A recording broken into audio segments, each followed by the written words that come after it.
आज वृहद बैठक हुई है मद्य निषेध नशा मुक्ति के संबंध में विशेष बैठक, जिसमें सभी मंत्रीगण, सभी वरीय पदाधिकारीगण, प्रभारी सचिवगण और जिलों के जिला पदाधिकारी, वरीय आरक्षी अधीक्षक, आईजीज, डीआईजीज, डिविजनल कमिश्नर्स, और यह मद्य निषेध के बिंदु में बहुत ही महत्वपूर्ण निर्देश दिए गए हैं माननीय मुख्यमंत्री द्वारा, और बिल्कुल कड़ी कार्रवाई करने का निर्देश दिया गया है। 11 बजे से 6 बजे तक ये बैठक चली और उसमें कुछ महत्वपूर्ण निर्देश जो दिए गए, सर्वप्रथम तो जिस थानों में कोई कार्रवाई नहीं की गई है उसको आइडेंटिफाई करके और यह स्टडी करना कि जब पूरे राज्य में कार्रवाई हो रही है तो पिछले 3-4 साल में कोई कार्रवाई जिस थानों पर नहीं हुई है तो उसको आइडेंटिफाई किया जाए और कार्रवाई किया जाए। जो बॉर्डर एरिया से जिस रूट से स्मगलिंग होता है शराब का, उसको आइडेंटिफाई किया जाए, उसे प्लग किया जाए। इंटेलिजेंस गैदरिंग सबसे इम्पॉर्टेंट है और एक्शनेबल इंटेलिजेंस लेते हुए उनको देखा जाए कि कहीं अगर सरकारी कर्मी कोई अगर किसी की मिलीभगत है तो उस पर कड़ी कार्रवाई का निर्देश दिया गया है और सरकारी कर्मी को बिल्कुल नहीं बख्शने का आदेश दिया गया है, किसी को माफ़ नहीं करना है। रिकवरी का शिफ्टिंग अगर बॉर्डर डिस्ट्रिक्ट से अंदर के डिस्ट्रिक्ट्स में हो रहा है तो यह समझना है कि बॉर्डर डिस्ट्रिक्ट में क्यों नहीं हो रहा है। अगर कोई केंद्रीय स्तर से टीम जाती है जिलों में और उसके द्वारा वहाँ रिकवरी किया जाता है तो स्थानीय स्तर के पदाधिकारियों पर भी कार्रवाई होनी है। कॉल सेंटर की एफिशिएंसी पर विशेष बल दिया गया है। कॉल सेंटर पर जब कंप्लेन आता है तो उसको शॉर्ट रिस्पांस टाइम में रिस्पांस होना है और पब्लिक का जो आइडेंटिटी है वो डिस्क्लोज नहीं होना है ताकि कोई भी उस कॉल सेंटर पर कंप्लेन कर सके। जो कमिटेड ऑफिसर्स हैं नशाबंदी की ओर, शराब मुक्ति की ओर, उन्हें महत्वपूर्ण जगह पर पोस्टिंग करना है। सारे प्रभारी मंत्रियों को निर्देश दिया गया है कि वो मैसेज स्प्रेड करें। सारे प्रभारी सचिवों को भी निर्देश दिया गया है कि कम से कम माह में एक बार अपने ज़िले में जाएंगे, अन्य विकास कार्यक्रमों के साथ वो शराबबंदी में क्या कार्रवाई हो रही है उसकी भी समीक्षा करेंगे। प्रचार प्रसार पर विशेष बल दिया गया है। झारखंड, उत्तर प्रदेश, पश्चिम बंगाल से जो शराब आ रहे हैं उनको कैसे रोका जाए उस पर कार्रवाई करना है। मुख्यालय स्तर से जितने वरीय पुलिस पदाधिकारी हैं उनको भी निर्देश दिया गया है कि वो लगातार फील्ड में रहेंगे और उसके अनुसार रिव्यू करेंगे कि क्या काम हो रहा है। शहरों में होम डिलीवरी या शहर में अगर शराब का ज़्यादा स्प्रेड कर रहा है तो आइडेंटिफाई करना है कि किस घर में शराब है, कहाँ पर यूज़ हो रहा है और उसके अनुसार अभियान चला के रेड करना है और कार्रवाई करना है। मैं अनुरोध करूंगा डीजीपी साहब से कि और अन्य बिंदुओं पर वो भी। देखिए, इसमें सबसे जो महत्वपूर्ण बात है वो ये है, सर ये माइक थोड़ा सा मैं जोर की बोल देता हूँ, माइक में आ जाए। हाँ, मैं जोर की। इसमें सबसे जो इम्पोर्टेंट बात है वो ये है कि एक तो अपनी इंटेलिजेंस मशीनरी को गेयर अप करना है। हमारी जो इंटेलिजेंस मशीनरी है वो पुलिस हेडक्वार्टर्स के लेवल पर भी है और डिस्ट्रिक्ट लेवल पर भी है, और उनसे एक्शनेबल इंटेलिजेंस जनरेट करवा के और लगातार जो है वो रेड्स करनी है। लगातार जो शराबबंदी में विरोध उत्पन्न कर रहे हैं या शराब का व्यापार करने की कोशिश कर रहे हैं उन पे सख्त से सख्त कार्रवाई करनी है। अगर हमारी सेंट्रल टीम यहाँ से जाती है स्पेसिफिक इन्फॉर्मेशन पर किसी भी ज़िले में और उसके किसी भी थाने में, और वो सेंट्रल टीम के द्वारा अगर किसी प्रकार की कोई रिकवरी होती है तो संबंधित थाना प्रभारी को तत्काल निलंबित किया जाएगा और शो कॉज जो है वो हायर फॉर्मेशन पर भी किया जाएगा और जिम्मेदारी फिक्स होगी। ये दूसरा पॉइंट है। तीसरा पॉइंट ये है कि जो हमारा क्राइम की प्राइमरी ड्यूटी जो है, क्राइम कंट्रोल करने की, लॉ एंड ऑर्डर मेंटेन करने की, वो प्राइमरी ड्यूटी को किसी भी तरह से डाइल्यूट नहीं होने देना है और इस ड्यूटी के साथ साथ बहुत ही मजबूत तरीके से बिल्कुल कमिटमेंट से ओनरशिप लेकर जो प्रोहिबिशन के जो लॉज हैं उसको एनफोर्स करना है, हर लेवल पर एनफोर्स करना है। जो वायलेटर्स हैं उन पे बहुत ही सख्त कार्रवाई करनी है।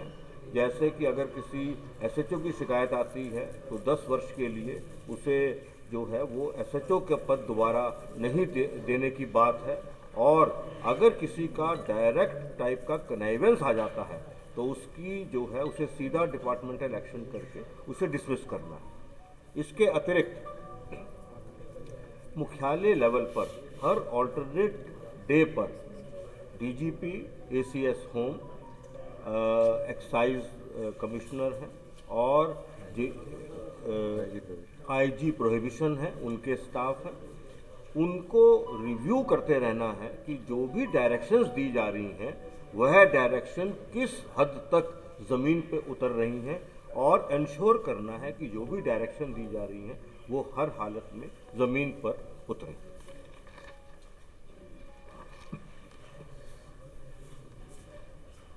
एक और इम्पॉर्टेंट जो बिंदु खड़ा हुआ है वो चौकीदार दफादारों से जुड़ा हुआ है। वो जो बिंदु है वो ये है कि जो चौकीदार की बुनियादी जिम्मेदारी है गांव के हर तरह गांव में जो भी गलत काम हो रहा है और इंक्लूडिंग शराब के बारे में भी जो सूचना है वो उन्हें हर हालत में देना है। उनकी परेड पर वरीय पदाधिकारी भी जाएंगे और अगर जो है वो अपनी बुनियादी जो ड्यूटी है उसमें कोई कमी रखेंगे तो उन पर भी जो है वो सख्त कार्रवाई की जाएगी। चौकीदार हैं, दफादार हैं हमारे, और हमारा जो थाना लेवल है वो भी इंटेलिजेंस कलेक्शन का बहुत ट्रेडिशनल एक सोर्स रहता है। उनको भी उस काम में पूरी मदद करनी है और एक एलिमेंट ऑफ ट्रस्ट जो है वो चौकीदार, दफादार, थानेदार और वरीय पदाधिकारियों के बीच में ट्रस्ट और समन्वय स्थापित करना है।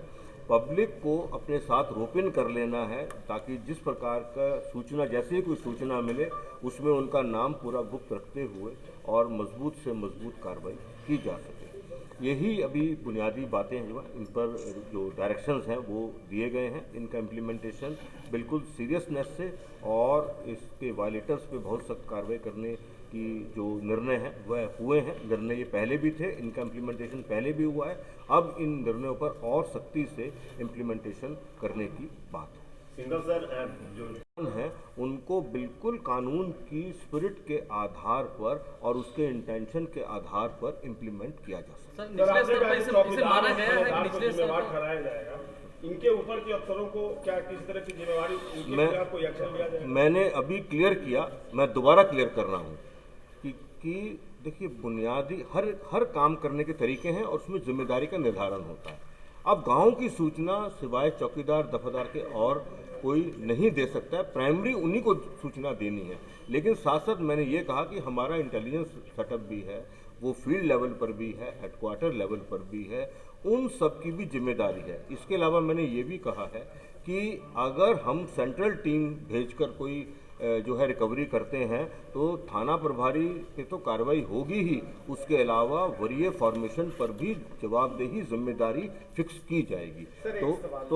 तो आपका जो सवाल है उसका उत्तर मैंने स्पष्ट तरीके से दिया है। ये जो कार्रवाई का जो कार्रवाई करने की बात है वो केवल हमारे चौकीदार, दफादार या थाना तक सीमित नहीं रहेगी, ना पहले थी ना अभी भी है।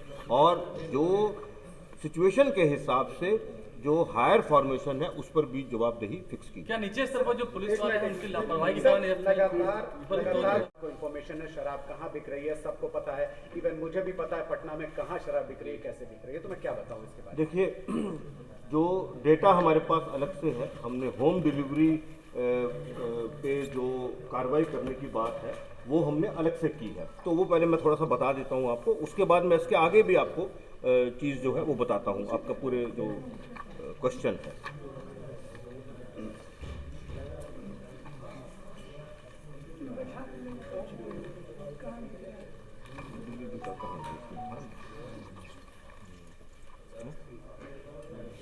होम डिलीवरी के बारे में जो सूचना एकत्रित की जाती है, मिलती भी है और की भी जाती है, उस पर जो एक्शन हुए हैं उन एक्शन के बारे में कुछ मैं एग्जांपल्स आपको दे देता हूं।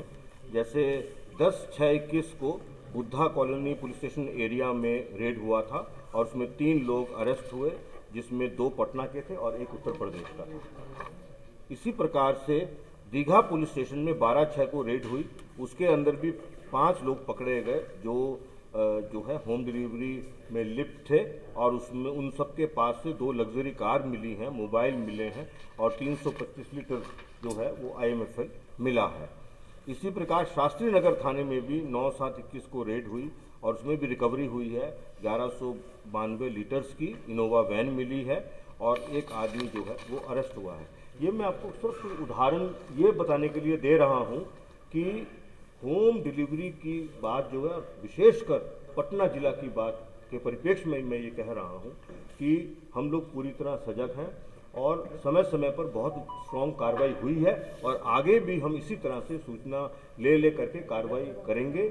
पूरा जो पुलिस तंत्र है, पूरा हमारा एक्साइज डिपार्टमेंट है, पूरा हमारा एडमिनिस्ट्रेटिव सेटअप जो है वो इस लॉ को पूरे दिल से, निष्ठा से, ओनरशिप से, मोटिवेशन के साथ साथ उसको लागू करने के लिए प्रतिबद्ध है और इसमें किसी प्रकार की कोई कमी किसी कीमत पर नहीं आने दी जाएगी और जो लोग इसमें किसी तरह का व्यवधान उत्पन्न करेंगे उनके खिलाफ कठोर से कठोर कार्रवाई की। गाँव में शराब तस्कर के द्वारा चौकीदारों को जो है डराया जाता है। एक सर, क्या अगर भ्रष्टाचार की बात आती है, पुलिस प्रशासन में भ्रष्टाचार की बात आती है, तो शराब के मामले में क्या हम इसको पूरी तरीके से खत्म नहीं कर सकते? क्योंकि लगातार जो मैं देख रहा हूँ यहाँ पर प्रशासन की बात आ रही है, हर जगह इस बात को उठाया जा रहा है कि पुलिस को सब पता है, लोगों को इन्फॉर्मेशन है, गांव को पता है, चौकीदार को पता है। इवन राजधानी पटना की बात की जाए, चाहे दूर सुदूर किसी गांव की बात की जाए, सब जगह यही बात है। सवाल प्रशासन पे है और शासन पे। मैं इसमें 2 चीज़ जोड़ना चाहूँगा। एक तो आज की बैठक का एक ये भी पर्पस था कि पूरे सरकारी तंत्र में इस कानून की ओर प्रतिबद्धता को पुनः रिन्यू किया जाए और उसी के लिए यह भी निर्णय हुआ है कि 26 को जो मद्य निषेध दिवस होना है उसमें हर एक आदमी पुनः शपथ भी लेगा इसकी ओर। दूसरा, हर जिला में यह भी निर्देश दिया गया है कि DM, SP और एक्साइज के और स्पेशल PP हर 15 दिन पर मीटिंग करेंगे और इसको रिव्यू करेंगे, जो कमियां हैं उसको सुधारेंगे। जहां तक कार्रवाई की बात कर रहे हैं, पुलिस पदाधिकारियों और इवन एक्साइज के पदाधिकारियों, कर्मियों पर जब भी कोई इवेंट होता है या अदरवाइज कोई भी सूचना मिलती है, सभी पर कार्रवाई काफ़ी भारी संख्या में हो रही है। सैकड़ों पर FIR हुआ है, सस्पेंड हुए हैं, डिसमिस हुए हैं, हमारे पास फिगर भी है, फिगर हम पढ़ देंगे। हाँ पढ़ देंगे। और साथ में 60 से अधिक SHO को यह बोल दिया गया है कि डिबार कर दिए गए 10 साल के लिए, वो थाने पर नहीं रहेंगे। तो लगातार सरकार इसकी ओर सजग है और जिस पर भी सूचना मिल रही है, जिसका मिलीभगत पता चल रहा है, उस पर लगातार कार्रवाई की जा रही है और वो किया जाएगा और जोर शोर से किया जाएगा। मैं आपके सामने ये फिगर्स पढ़ देता हूँ। कुल 206 लोगों को सेवा से बर्खास्त किया गया है, जिसमें 2 इंस्पेक्टर हैं, 30 सब इंस्पेक्टर हैं, 37 ASI हैं, 128 सिपाही हवलदार हैं और 9 जो हैं वो चौकीदार दफादार हैं। इसके अलावा कुल 245 लोगों को वृहद सजा दी गई है, जिसमें जो है वो जिसमें हमारे सब इंस्पेक्टर्स भी हैं, इंस्पेक्टर्स भी हैं और इसके अंदर सहनी भी हैं, सिपाही भी है और हवलदार भी है। इसके अतिरिक्त वर्तमान में अभी 654 डिपार्टमेंटल एक्शन अभी भी चल रहे हैं।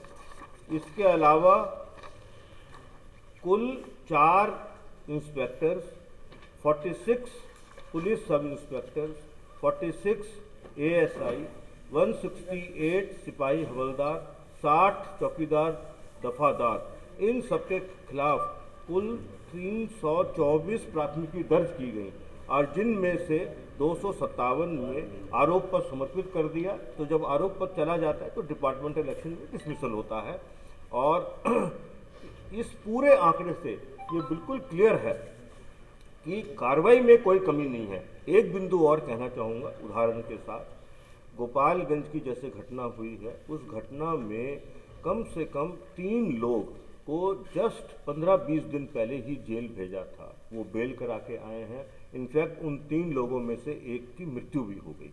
तो ये एक बहुत बड़ा चैलेंज है। ये चैलेंज सभी के लिए है कि लोग जो हैं पुलिस के द्वारा गिरफ्तार करने के बाद जब जेल में भेज दिए जाते हैं तो वो बेल करा करके वापस आके उसी काम में लिप्त होते हैं।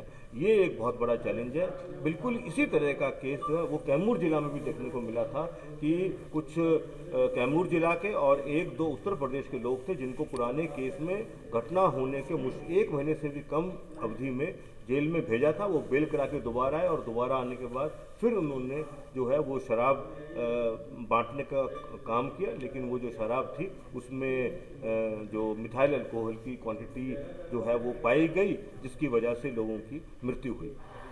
तो मैं ये पूरे दृढ़ निश्चय से आप सबके सामने कह रहा हूँ कि हमारी ओर से या हमारे जो पदाधिकारी हैं, हमारे जो कर्मी हैं, वो सब लोग कमिटेड हैं। लेकिन कुछ लोग ऐसे हमेशा से रहे हैं और हमेशा रहेंगे, जो लोग जो हैं वो अपने निजी फ़ायदे के लिए या अपनी जो है अपने संपत्ति अर्जित इल्लीगल संपत्ति अर्जित करने के लिए इस तरह के गलत काम में लिप्त रहते हैं।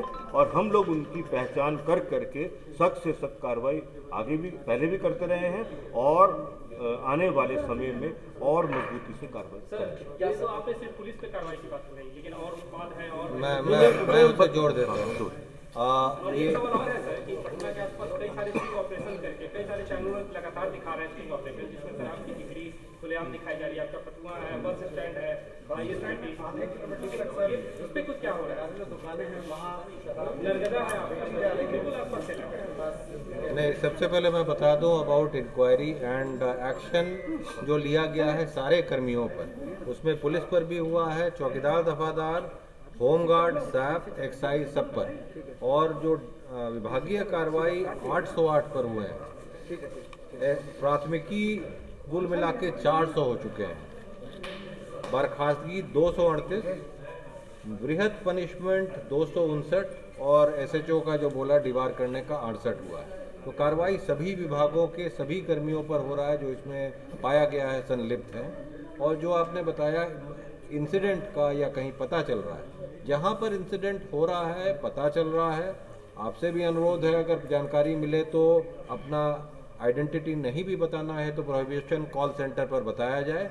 और लगातार रेड्स हो रहे हैं। अगर फिगर आप जानना चाहेंगे तो जिस गति से रिकवरीज हो रहे हैं, अरेस्टिंग हो रहे हैं, वो पूर्व में कभी नहीं हुआ है और ये गति हम लोग बढ़ाते जाएंगे और पूरी कड़ाई से कार्रवाई होगा। पटना जिला के लिए विशेष तौर पर डिस्कशन हुआ। माननीय मुख्यमंत्री जी ने अपनी बातें कही, हमारे माननीय मंत्री जी और जो थे जो बैठक में थे उन्होंने भी अपनी बात कही और हमने भी अपनी बात कही और पटना जिला से उनकी बात भी सुन ली। एक बात बिल्कुल क्लियर है कि पटना जिला को अलग से देखते हैं क्योंकि वो राजधानी है, वो पूरे जो प्रशासन पूरे सरकार की छवि होती है, तो पटना जिला को हम लोग विशेष तौर पर देखकर और उसमें और मजबूती से और अच्छे तरीके से इसमें कार्रवाई करेंगे, इसको इम्प्लीमेंट करेंगे और जो लोग भी इसमें रास्ते में आने की कोशिश करेंगे उनके खिलाफ हम बहुत सख्त कार्रवाई, चाहे कोई भी। अभी आपको उदाहरण दिया है कि आदमी हमने गिरफ्तार करके एक बार भेज दिया, तो ये मान के नहीं चला जा सकता कि वो आदमी जो है दोबारा उस काम में नहीं रहेगा, वो तो बेल करा के दोबारा रह रहा है। इसलिए ये तो लगातार चलने वाली चीज़ है, इस पे किसी एक समय पर रुकेगा नहीं कभी भी और एक समय पर जो है दोबारा उसको जांच करके और आगे लगातार कार्रवाई करनी ही पड़ेगी। क्योंकि मैंने इसीलिए उदाहरण दिया आपको। बहुत जगहों पे ऐसा भी देखा गया है कि शराब तस्कर के जो ये है उससे डर से पुलिस वाले वहाँ नहीं जा पाते। एक बहुत जगहों पे ऐसा देखा गया है कि जो शराब तस्करी करते हैं उनके डर से पुलिस वाले नहीं जा पाते हैं। 2 ही महीने पहले सराय थाना प्रभारी को हमने फ़ोन किया था, एक जगह शराब काफ़ी ज़्यादा भंडार हो रहा था तो वहाँ नहीं पहुँची पुलिस टीम, जिस वजह पुलिस को पहुँचने में कोई दिक्कत नहीं है, ना पुलिस की संख्या में कमी है। इसलिए अगर कोई सूचना हमें मिल रही है तो हम उस पर सख्त कार्रवाई करने में सक्षम हैं, और पुलिस की जो एडिक्वेट स्ट्रेंथ में वहाँ जाने की जरूरत है उसके लिए भी उसमें कोई कमी नहीं। कुछ इसी तरह का मामला आया था, मेरे पास वो रिकॉर्डेड है मेरे हिडन कैमरे से, कि उसमें उन्होंने कहा कि वहाँ हम नहीं जा सकते क्योंकि पुलिस फोर्स हमारे पास है। देखिए ऐसा है ना, देखिए अब मैं आपको एक बात और कहना चाहूँगा, एक पूरा पुलिस तंत्र है ना। हम एक सिपाही का कुछ बात कर लेंगे या एक एएसआई कुछ कह देगा तो उससे पुलिस की बात का फैसला नहीं हो सकता है ना। मेरी बात तो सुनिए, मेरी बात सुनिए ना। मान लीजिए आपको किसी ने कहा, तो आपने अगर उससे वरीय पदाधिकारी से बात की, उसने भी वही कहा, उससे वरीय से बात की, उसने भी वही किया, तब कोई बात मतलब मानी जा सकती है। अगर एक रास्ते में या एक थाने पे गए, आप फाड़ी में गए, वहां पर किसी से पूछ के अगर आपने बात कर ली, वो रिप्रेजेंटेशन जो है वो पूरी पुलिस का नहीं हो सकता है। नहीं, वैसे भी पुलिस का कार्रवाई तो ऐसे ही होता है कि अगर कम दल है, कम बल है, तो उसको रीइंफोर्स किया जाता है और बड़ा बल बना के फिर रेड किया जाता है। तो वो तो तुरंत क्या कहना है आपका? किसका? मंगल पांडे सर के बाहर हम लोग देख के वेरीफाई करके उस पर कार्रवाई कर देंगे, इसको निकलने स्वास्थ्य मंत्री के आवास के बाहर शराब की डिलीवरी हो जाती है, सीएम जा रहे थे, वहाँ के 1 किलोमीटर के दायरे में जहाँ भी चाहिए शराब आकर आपको पहुँचा देता है। इस पर सब चर्चा हो गई। देखिए ऐसा है ना, इस पर अब सब चर्चा हो चुकी है, इसको क्वेश्चन को रिपीट करने का फायदा नहीं है। हमने बहुत इलेबोरेटेड तरीके से बहुत डिटेल में आप सबको बता दिया। चलिए बहुत बहुत